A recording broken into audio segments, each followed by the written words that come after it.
नमस्कार सभी सरकारी कर्मचारी, राज्य कर्मचारी, ईपीएस 95 पेंशन धारकों का एक बार फिर से स्वागत करते हैं हमारे इस यूट्यूब चैनल पर। दोस्तों, इस समय की सरकारी कर्मचारी, राज्य कर्मचारी और ईपीएस 95 पेंशन धारकों के लिए बहुत ही बड़ी खबर निकलकर सामने आ चुकी है। जी हाँ दोस्तों, ईपीएस पेंशन फॉर्मूले को लेकर बड़ा अपडेट है। रिटायरमेंट के बाद ऐसे बनती है आप सभी की ईपीएस पेंशन। और दोस्तों, ईपीएस पेंशन को लेकर नया फॉर्मूला आप सभी के लिए हाल फिलहाल में जारी कर दिया जा चुका है। वही दोस्तों, अगली खबर की बात करें तो न्यू पेंशन स्कीम के खिलाफ रेल कर्मचारियों की 4 दिवसीय भूख हड़ताल हुई पूरी। डीआरएमएस ऑफिस के समक्ष खूब लगाए केंद्र सरकार विरोधी नारे। जी हां दोस्तों, आप सभी के लिए लगातार पेंशन धारकों का जो प्रदर्शन देखने को मिल रहा था उसको लेकर भी बड़ी खबर है। वहीं दोस्तों, सरकारी कर्मचारी शिक्षकों के लिए गुड न्यूज, मिलेगा पुरानी पेंशन योजना का लाभ। सुप्रीम कोर्ट के निर्णय के बाद राज्य सरकार का बड़ा फैसला आप सभी के लिए नजर आया है, जिसमें पुरानी पेंशन बहाली को लेकर खुशखबरी बताई जा रही है। सुप्रीम कोर्ट ने पुरानी पेंशन बहाली पर सभी कर्मचारियों को यहां पर खुशी की खबर दी है। खुशी की लहर उन कर्मचारियों में दौड़ चली है। वहीं दोस्तों, महत्वपूर्ण और इंपोर्टेंट खबर की बात करें तो दोस्तों, हायर पेंशन और मिलेगा एरियर भी। जी हां दोस्तों, ईपीएस 95 पेंशन को लेकर बड़ी न्यूज है। ईपीएफओ का ईपीएस 95 हायर पेंशन पर बड़ा बयान सामने आ रहा है। जल्द देने जा रहे हैं पेंशन के साथ साथ एरियर का पैसा। जी हां दोस्तों, आप सभी के लिए इंपोर्टेंट खबर है। साथ ही दोस्तों, ईपीएस 95 पेंशन धारक, सरकारी कर्मचारी, राज्य कर्मचारी, पेंशन धारकों से जुड़ी तमाम खबरें आज की इस वीडियो के अंदर हम आप सभी को स्टेप बाय स्टेप देने वाली हैं।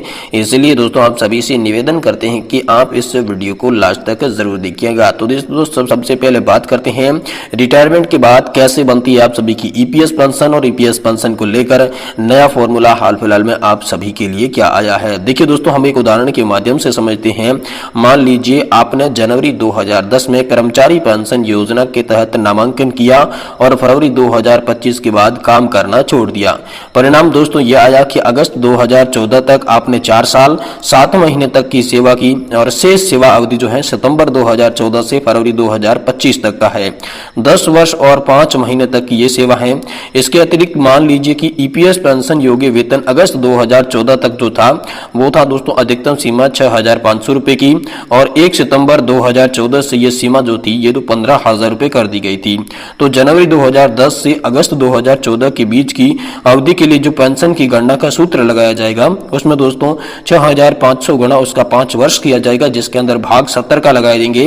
तो दोस्तों, आपकी पेंशन यहाँ पर 464 रुपए निकल कर आएगी। लेकिन दोस्तों, यहाँ पर सितंबर 2014 से फरवरी 2025 के बीच की अवधि का गुणा किया जाएगा।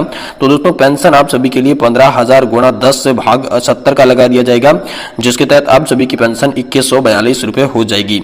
यानी कि अगर आपने यहाँ पर 2010 में शुरू किया और बीच में काम छोड़कर अंत में 2025 तक काम पूरा किया है, तो दोस्तों आप सभी को जो पेंशन है वो दोस्तों 2500 रुपए के आसपास की पेंशन देखने को मिलेगी। यानी कि इस प्रकार कुल देय की जो पेंशन होगी वो आप सभी की होने वाली है 2607 रुपए पेंशन। जी हाँ दोस्तों, ये आप सभी की जो हाल फिलहाल में पेंशन का नया फॉर्मूला आया है उसके तहत बड़ा आदेश आप सभी को देखने को मिला है। वहीं दोस्तों, न्यू पेंशन स्कीम के खिलाफ रेल कर्मचारियों की 4 दिवसीय भूख हड़ताल हो चुकी है पूरी।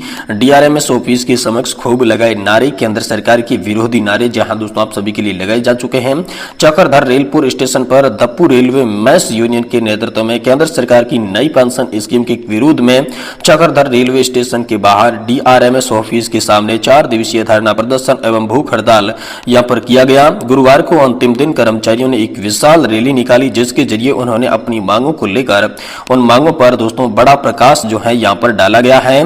दोस्तों, उन्होंने पुरानी पेंशन योजना के स्थान पर लाई जा रही है न्यू पेंशन स्कीम को कर्मचारियों में बर्बाद करने का प्रयास बताते हुए कहा कि हम इसकी कड़ी निंदा करते हैं और सभी कर्मचारियों को लगातार एकजुट करते रहे हैं, विभिन्न आंदोलन चला रहे हैं। उन्होंने कहा कि वे एनपीएस को रद्द कर गारंटीकृत पुरानी पेंशन या फिर गारंटीकृत पेंशन स्कीम लाने पर संघर्ष कर रहे हैं। वहीं दोस्तों, आप सभी के लिए पुरानी पेंशन योजना की बहाली को लेकर कोर्ट से बड़ी खबर निकल कर आई है। जी हाँ दोस्तों, आप सभी के लिए यहाँ पर जो पेंशन की न्यूज निकल कर आई है, जिसमें कर्मचारी शिक्षकों के लिए गुड न्यूज है। मिलेगा पुरानी पेंशन योजना का लाभ। सुप्रीम कोर्ट के निर्णय के बाद राज्य सरकार का बड़ा फैसला आप सभी के लिए निकल कर सामने आ चुका है। जी हाँ दोस्तों, यहाँ पर जो है सुप्रीम कोर्ट के फैसला आया है। इसके लिए दोस्तों सुप्रीम कोर्ट द्वारा महत्वपूर्ण फैसला दिया गया है, जिस पर अभी राज्य सरकार का सकारात्मक रुख दिखाई दे रहा है। दरअसल सुप्रीम कोर्ट ने फैसला किया कि पुरानी पेंशन योजना का लाभ और राज्य की शिक्षा क्षेत्र के कर्मचारियों को भी मिलेगा। ऐसे में शिक्षकों में खुशी की लहर दौड़ चली है। है। दोस्तों, शिक्षकों और गैर शिक्षक कर्मचारी के लिए पुरानी पेंशन योजना लागू करने को लेकर 10 जनवरी को सुप्रीम कोर्ट में एक अहम सुनवाई की गई थी और इसमें क्या तय हुआ था, क्या फैसला हुआ, चलिए आपको बताते हैं। देखिए, शिक्षण संस्थानों में 2005 के बाद अनुदान मिला था, लेकिन 2005 से पहले संस्थाओं में भर्ती किए गए कर्मचारियों को लेकर लगातार सवाल खड़े हो रहे थे। इस दौरान राज्य सरकार ने कहा कि वह पुरानी पेंशन योजना लागू करने के लिए सकारात्मक है। ऐसे में प्रदेश की 25,000 कर्मचारियों को बड़ी राहत मिली है, उन्हें भी पुरानी पेंशन योजना के तहत लाभ दिया जाएगा। इससे पहले 4 जनवरी को राज्य कैबिनेट बैठक में पुरानी पेंशन योजना को लेकर महत्वपूर्ण निर्णय लिया गया। इसके तहत 1 नवंबर 2005 या उसके बाद शामिल होने वाले सरकारी कर्मचारियों को पुरानी पेंशन योजना का विकल्प दिया जाएगा। एकनाथ शिंदे की अध्यक्षता में बैठक में यह बड़ा फैसला आप सभी को लेकर हो चुका है। वहीं दोस्तों, इंपोर्टेंट खबर ईपीएस 95 पेंशन को लेकर निकल कर आ चुकी है। जी हां दोस्तों, ईपीएफओ का ईपीएस 95 हायर पेंशन पर बड़ा बयान सामने आया है। जल्द देने जा रहे हैं पेंशन के पैसे के साथ साथ एरियर भी। जी हां दोस्तों, आखिरकार पेंशन और एरियर को लेकर क्या बड़ी खबर है, चलिए आपको बताते हैं।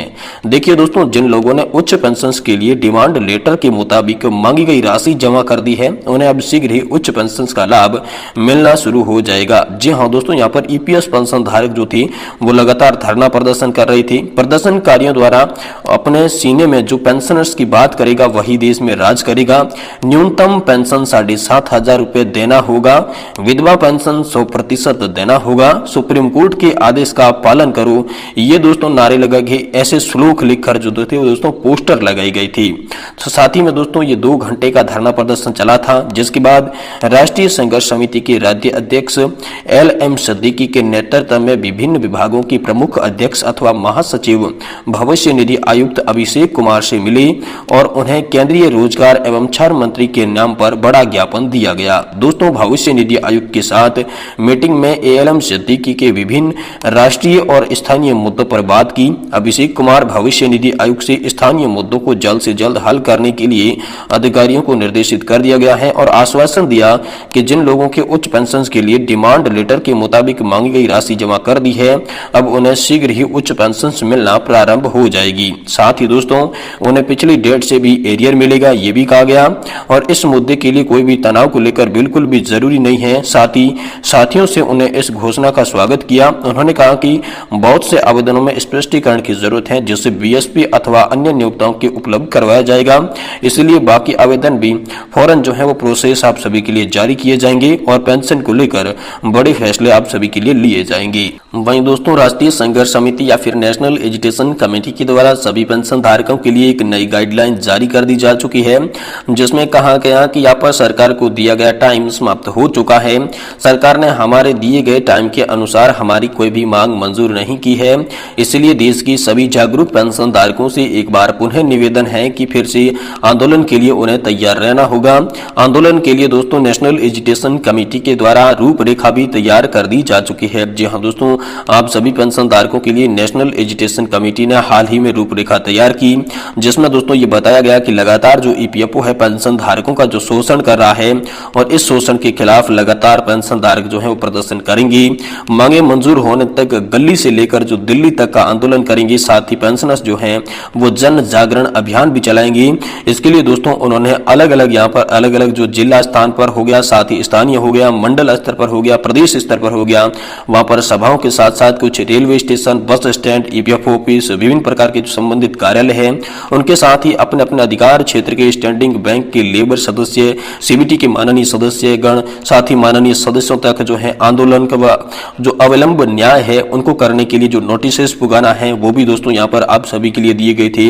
और इसमें मुख्य निवेदन सभी पेंशन धारकों ने जो किया था वो सभी देश के नागरिकों से किया था कि 75 लाख वृद्ध पेंशनर्स और करोड़ों ईपीएस सदस्यों को न्याय प्रदान करने के लिए आप अपनी अहम भूमिका निभाएं और आप अपना योगदान करें। तो ऐसा दोस्तों आप सभी के लिए एक बड़ा लेटर जो है हाल फिलहाल में एनएससी